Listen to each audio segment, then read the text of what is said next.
Bonjour, je m'appelle Olivier Balivi, je suis radio-oncologue au Centre hospitalier universitaire de Montréal. Je suis avec mon collègue, Dr Félix Nguyen, qui est également radio-oncologue. Félix, on rencontre souvent des patients qui vont nous demander si les traitements qu'on leur propose sont dans le but de guérir la maladie ou si c'est des traitements qui servent plutôt à prolonger la vie ou des fois à soulager les effets de la maladie. Nous, dans le domaine médical, on va plus souvent utiliser les mots curatifs quand on veut parler de traitements qui visent à guérir un cancer. Et il existe également les traitements palliatifs qui peuvent aider des fois à prolonger la vie des patients et qui visent presque toujours, en fait, à améliorer la qualité de vie, à aider à soulager les effets de la maladie. J'aimerais ça savoir, Félix, toi, de ton côté, comment tu abordes cette question-là avec les patients? Donc, comme tu sais, une des premières choses qu'on fait, c'est on détermine effectivement en premier lieu si le patient il est guérissable ou pas. Puis, généralement, on est assez, comme on dit en bon québécois, upfront avec lui. On essaye d'être le plus honnête possible sans faire de détours pour déterminer effectivement si on pense que le patient a un potentiel d'être guéri. Puis effectivement, je pense que c'est une excellente question parce que souvent, on va leur proposer des traitements curatifs, puis le patient va des fois soit être surpris, pas tout à fait comprendre, puis c'est à ce moment-là que je vais lui dire, bien, pour s'en débarrasser là, du cancer, là, puis c'est fini, là, puis pour que vous viviez jusqu'à 95-100 ans. Là. Puis c'est à ce moment-là, quand on sort cette petite phrase-là supplémentaire qui arrive vraiment à saisir qu'effectivement, on veut les guérir. Quand c'est vraiment pas possible ou que les chances d'y arriver sont pas très élevées, là aussi, on va être honnête avec eux autres, ou du moins, la plupart du temps, je pense que moi et mes collègues, on va essayer de faire ça. Pour qu'ils puissent juger par eux-mêmes si eux autres veulent quand même aller de l'avant, parce que souvent, c'est quand même des traitements qui vont accaparer le patient pendant un certain temps, lui causer pas mal d'effets secondaires. Puis il y a toutes sortes de circonstances qui vont faire en sorte que le patient, même si les chances sont peut-être pas très élevées, va vouloir aller de l'avant ou le contraire est aussi vrai. Pour un traitement qui est palliatif, ça va arriver que on sait que le patient n'est carrément pas guérissable, mais qui est très symptomatique, qui est très souffrant, qui a beaucoup de symptômes à pallier. Puis on va essayer de trouver une façon de traiter ces symptômes sans le rendre trop malade. Puis à ce moment-là, effectivement, on parle d'un traitement qui est palliatif. Mais je pense que le plus difficile, c'est des fois à rien faire. Il y a des circonstances où est-ce que ça serait peut-être des fois la meilleure des solutions. Puis en tant que médecin, on est formé généralement pour agir, pour traiter. Je ne sais pas c'est quoi exactement ton expérience, Ali, dans tout ça. Je suis d'accord avec toi. Il y a des situations où, malheureusement, les traitements, en tout cas pour ce qui est de la radiothérapie, ne seront peut-être pas la meilleure chose à faire pour aider un patient. Heureusement, on est entouré de collègues, les oncologues médicaux, qui des fois peuvent utiliser des traitements par médicaments pour combattre la maladie avec des fois moins d'effets secondaires dans certaines situations. Et il y a aussi nos collègues des soins palliatifs. Je pense qu'on a maintenant là, des équipes de soins palliatifs qui offrent d'excellents soins aux patients pour aider à soulager les effets de la maladie. Donc, je pense que à ce moment-là, c'est de bien expliquer aux patients que même si il n'y a pas nécessairement de traitement, par exemple en radiothérapie ou des fois même en chimiothérapie, parce que des fois le patient est trop faible ou que les effets secondaires seraient plus grands que les avantages du traitement pour lui. Mais même si on ne fait pas de traitement contre le cancer, on va pouvoir continuer à soigner le patient en équipe. Et je pense que le message à retenir, c'est que les patients, on ne les abandonne pas, on ne les laisse pas tomber. On va les accompagner, on va les suivre tout au long de leur maladie. Je pense dans une période qui est souvent difficile dans leur vie, mais où ils peuvent encore, je pense, continuer à profiter de la vie, continuer à profiter de leurs proches. Donc, je pense que c'est toujours un peu le message d'espoir qu'on peut quand même offrir aux patients, qu'on les a rencontrés et qu'on va les accompagner. J'aimerais ça maintenant t'entendre, Félix, sur le fait que des fois, quand on rencontre les patients, soit la première fois ou à l'occasion, ils vont nous redemander la même chose pendant les traitements.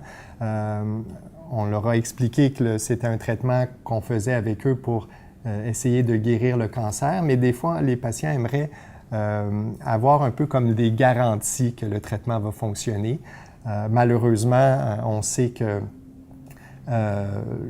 il n'y a pas de traitement qui est parfait à 100%. On ne peut à peu près jamais garantir à un patient à 100% que le cancer va être guéri après le traitement. On peut donner une idée des chances, mais on voit que les patients aimeraient, là, puis ils nous font très confiance, aimeraient qu'on puisse leur dire un peu les rassurer sur ce point-là. Toi, comment tu abordes ça avec les patients? Moi, je le dis tout le temps, c'est sûr, je vais vous guérir. Oui, c'est vraiment une excellente question. Là. C'est vraiment quelque chose qui est difficile. Puis dans le fond, quand ils me posent la question, on comprend, je pense, toutes les deux, puis ça fait longtemps qu'on fait ça, que dans le fond, ce qu'ils ont besoin, c'est d'espoir, puis d'être rassurés. Dans le fond, je pense qu'on s'adapte à cette situation-là, puis on essaye de les rassurer autant que possible. La beauté de l'affaire, puis je pense que c'est un peu pour ça que moi et toi, on fait de l'ORL, c'est que contrairement à d'autres cancers, on en guérit vraiment énormément. Je pense que si ce n'était pas le cas, je changerais probablement de métier. Là.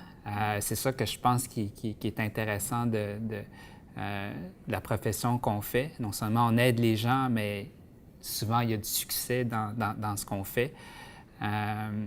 Mais je pense que c'est vraiment d'être là, de répondre à leurs questions, de les rassurer.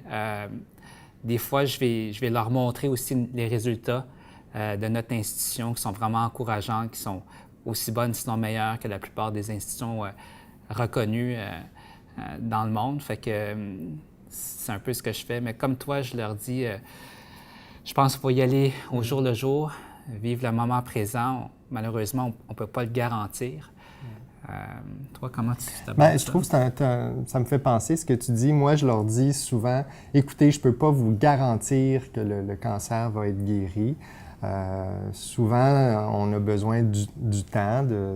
On sait que quand le cancer n'est pas revenu après quelques années, on peut des fois, là, je pense, parler de guérison, mais on a besoin d'une période de temps pour gagner en assurance. Mais moi, je dis souvent aux patients qui me posent la question, écoutez, on ne peut pas vous garantir qu'on va avoir guéri le cancer, mais je pense qu'on peut être assez confiant qu'on va avoir fait le maximum pour le guérir. On va s'être donné toutes les chances en faisant les traitements.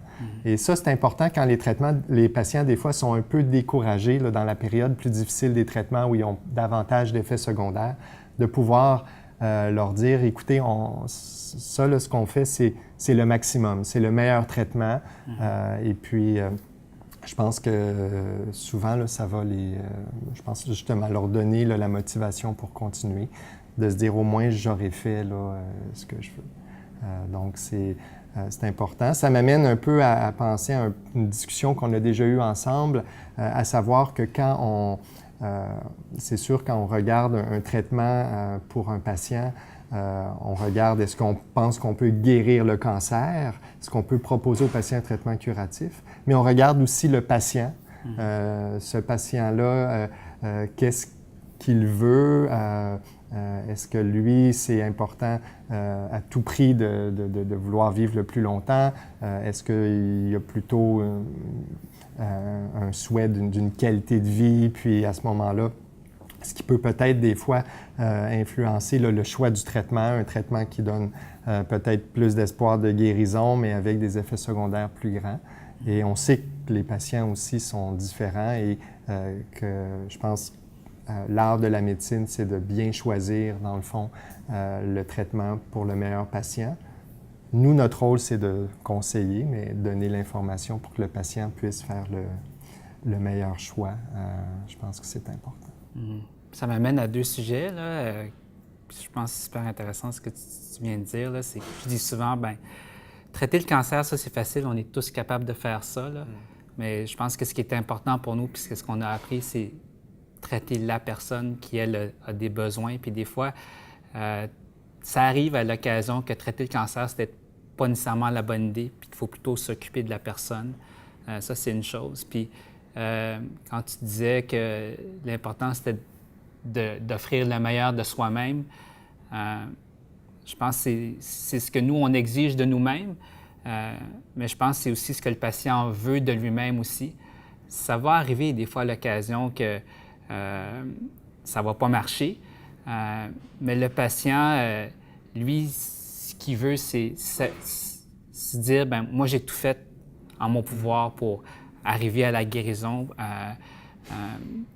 Ça me fait penser à une situation où est-ce qu'il y a des patients qui ont des cancers qui sont causés, mettons, par la cigarette, par des habitudes de vie, qui ont de la difficulté à arrêter. Puis il y en a qui ne sont pas capables d'arrêter en cours de traitement.